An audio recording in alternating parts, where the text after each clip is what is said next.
okay, if you're a small business owner, you know, you're not in the maybe you're not in the coach, consulting, online services, products business.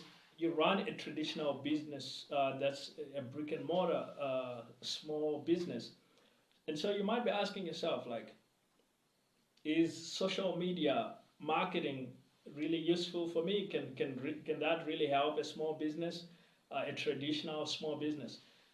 And you know, I know, like, a lot of marketers nowadays say, like, oh yeah, that's obvious, you should jump right in.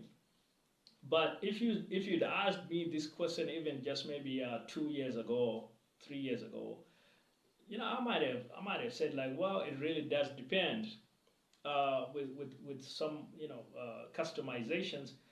Um, but now I think my tune is a bit more similar to what you might hear other marketers say. But there's a reason for that. Let me just give you a bit of an example. Let's say you're running a business that has absolutely nothing to do with the internet. For example, let's say I'm running a little small car wash in a top secret military district. And so the government, you know, doesn't have internet Wi-Fi, doesn't allow me to have internet Wi-Fi on my premises, because this is like a military building that they're renting me.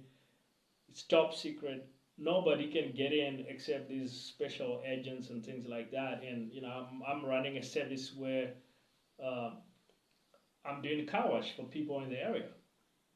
And you know, and it's mostly people with security clearances anyway. But when they park, you know, a lot of them need car wash services when they're going in or out, and you know, I'm providing that, and it's a good business.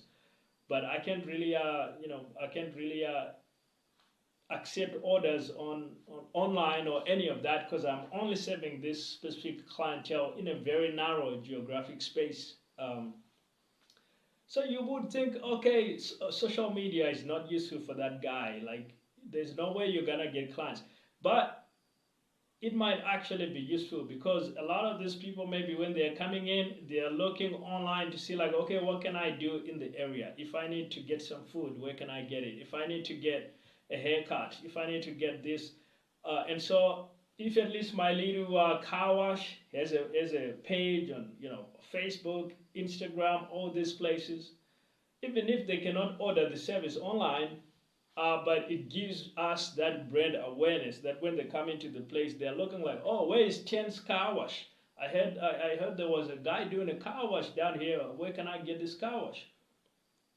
And so you find that even if there's not going to be any online business happening, because it's strictly local, strictly very constrained, and all these other aspects. But you find that having some kind of online presence and certainly being on social media is actually still useful to that hypothetical little small business. And so if your small business doesn't have constraints like that, then social media marketing is likely going to be even more helpful, even more beneficial, because you might be able to actually communicate with people online and do some back and forths with interested people. And you can say to them, hey, come on, check it out. This is where we are at. And you give them directions to your place of business. So that's my answer for that question. And if you need a lot more help growing a small business, then check out my Solopreneur Profits Bootcamp. It's free, and you can get it at the link in the description.